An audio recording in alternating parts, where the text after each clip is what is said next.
my vision is to talk to stadiums. Like, I want the Chris Brown effect. I want like the cables on me, right? I want the Beyonce in the car. Remember she was in the car and the car like dropped a little bit, right? And she got a little nervous. But before that though, she was with Destiny Child, right? She had a little group with her. But that's me in North Carolina. But hold on, but my vision is stadiums. But my vision is talking to people all over the world. But if you look a little bit closer, what am I doing? I'm talking to students about mental health. I'm standing on top of a picnic table.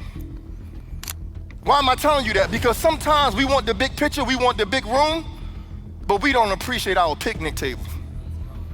Your picnic table is things in your life that you pray for right now, that you asked for, he gave you, but you're not making the best of it.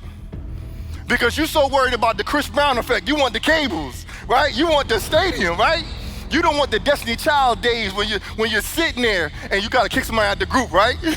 What is really your picnic table? But before I go into that, it says walk on water. What does walk on water mean? I believe everybody in here, you've been walking on water since you've been a kid.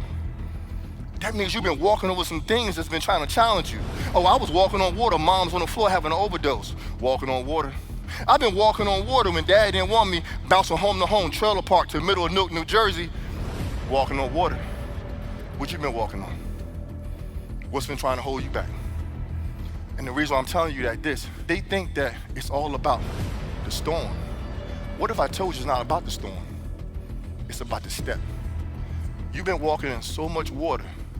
If somebody else tried to walk on the same thing that's been given to you, they would sink.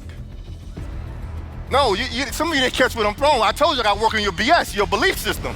Some of you've been walking on some things right now. If they gave the same challenges that you have right now in your life, they would absolutely sink. But I want you to understand, you're supposed to have been challenged with these certain things in your life because it's taking you to a whole different level. Because when I said, what's your picnic table? I had to ask myself, I said, wow. So if you notice, I was in North Carolina about 9:30 in the morning speaking. That afternoon, I had to speak in Orlando, Florida at 2 p.m. So as soon as I finished speaking, I had to rush to the airport. When I got to the airport, I got to the gate 2 minutes before it closed. I got to Orlando.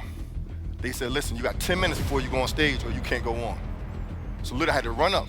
I had the outfit I got on right there. I just took my sweats off. I threw on my suit. I looked just like this. And then I made it right on time. I had the tie on. I look amazing. But the problem is this. Everybody said you did a good job. But the whole time I'm speaking, underneath I had old clothes on. Some of us right now, you walk in this room, you look amazing, but you still got some old clothes on you ain't take off yet. You ain't take off the doubt, procrastination, the trauma. I'm here to talk to your soul and your spirit. When you walk in here, you look absolutely amazing, but if you're trying to walk in new rooms, you're trying to open up new doors, you gotta take off the old clothes. What is the old clothes? It's the doubt, the procrastination, things that don't belong in your life. And there's people and situations that don't belong in your life. Ray Lewis said this quote. He said, everybody, you got a queen in you and you got a king in you. But we also got a little fool in us also too, right? Let's be honest, right? We got a little fool in us, right? But you gotta keep people in your life that's only gonna bring out the king or the queen in you and not the fool in you.